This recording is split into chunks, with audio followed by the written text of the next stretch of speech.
Hey there, this is Bev, and I want to talk a little bit about what do you do when there's eclipses?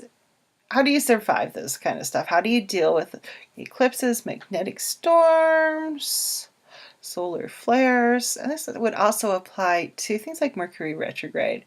So there's shorter retrogrades. The longer ones tend to be more drawn out, so they're not quite as intense, even though they may have things playing into them. But the shorter retrogrades definitely tend to be a little more fast and furious with our energy. And in a lot of ways too, this goes with any time you're doing a lot of energy work or your energy's being impacted.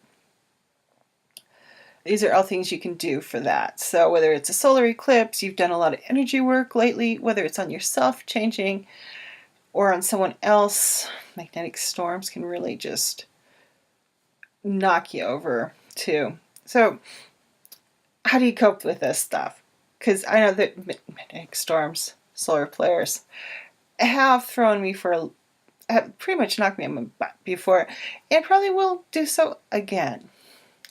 And a large part of this is really honoring your process and not being like, oh my God, I'm just, what do I do? What do I do? I feel so miserable. Because often things will manifest in feeling extremely tired, headaches, extremely feeling really thirsty. The headaches, at least for me, headaches and feeling like you've just been run over by a truck is often how I know a lot of people feel when this stuff hits. And really, the only thing you can really do if you're feeling extremely tired is rest. Get as much rest as you can. Take it easy. This is not the time to start on a huge self-improvement plan that requires a lot of activity. And if you're having a headache, you're not going to want to move. I know I don't. So the best things to do at that point is make sure you're well hydrated and your electrolytes are good and get some rest. You can also do an Epsom salt bath or foot bath. If you don't want to do in the bathtub or you don't have a bathtub, a foot bath is a perfectly fine way to get that Epsom salt relief for you if you don't have full bathing capacity. Epsom salt baths, though, can really help chill you out and ground you out with this kind of energy, along with hydration. It's very interesting when I do a lot of energy work or have an energetic shift. The amount of water I consume is kind of crazy. And if you're consuming that much water, you also want to look at like potassium, to a certain extent sodium, but really potassium, magnesium, and calcium.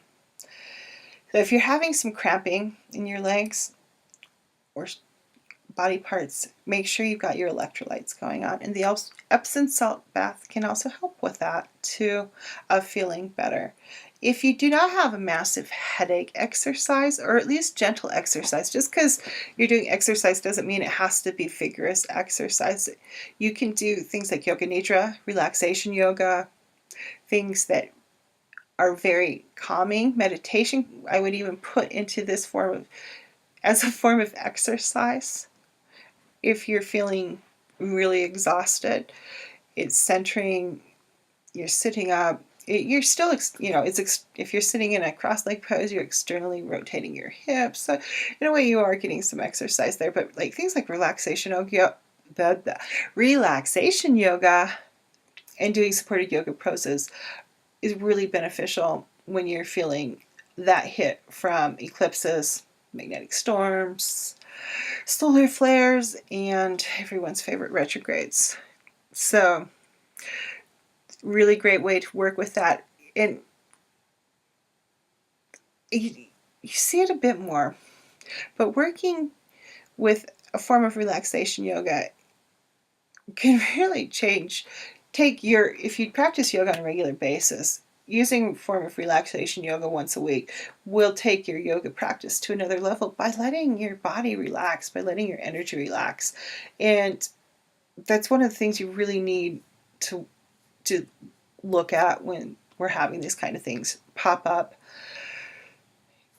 in the heavens, I guess would be the correct way to put it. I don't know. But if you don't have a headache, and even if you're feeling tired, I find a lot of times when I go exercise, it perks me up. It gets things flowing, it gets things moving, not just in your body, but also in your energy. Exercise is a really good energy manipulator. It will ground you, it will clear you, it will get your energy flowing.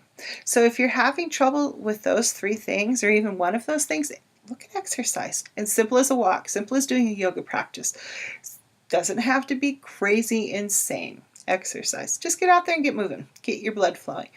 And the other thing I tend to find helps me is some form of journaling. And I tend to do a visual art journal at this point of time as opposed to written journaling. Or if there is written journaling, I'll often pour my angst out or whatever it is, the eclipse, retrograde especially. Not so much solar flares and magnetic storms. Those kind of more just not so shift impacting, they're just more impacting. Bad things, if you're feeling angstful about whatever, or although magnetic storms and solar flares do tend to bring up some anxiety. So if you're having anxiety, you may pour that anxiety out and then cover it up all with paint and collage and all sorts of fun stuff like that. So those are just some basic tips to help work with, because we just had eclipse beginning of the year. There's another one coming up in a week or so, to work on that kind of stuff and help you survive it with a little bit more ease. So remember, water, hydration in general. Make sure you have your electrolyte balance.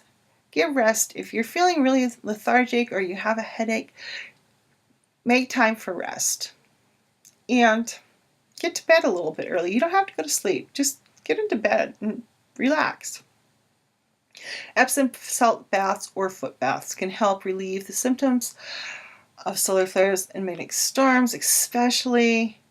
Exercise if you're feeling up to it. And remember, relaxation yoga counts as exercise, especially if you have a headache and feel like you can barely lift your pinky.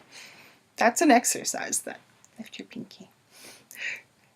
And also remember that exercise keeps everything moving, clears, grounds, keeps your energy flow going. And last of all, journaling can be really helpful, whether it's written, art journaling, even just kind of thinking, like getting out your thoughts, thinking it through, if you don't feel like writing it down. Alrighty, everyone have a wonderful day, and I'll see you later. Bye-bye. And go out there and be the love in the world.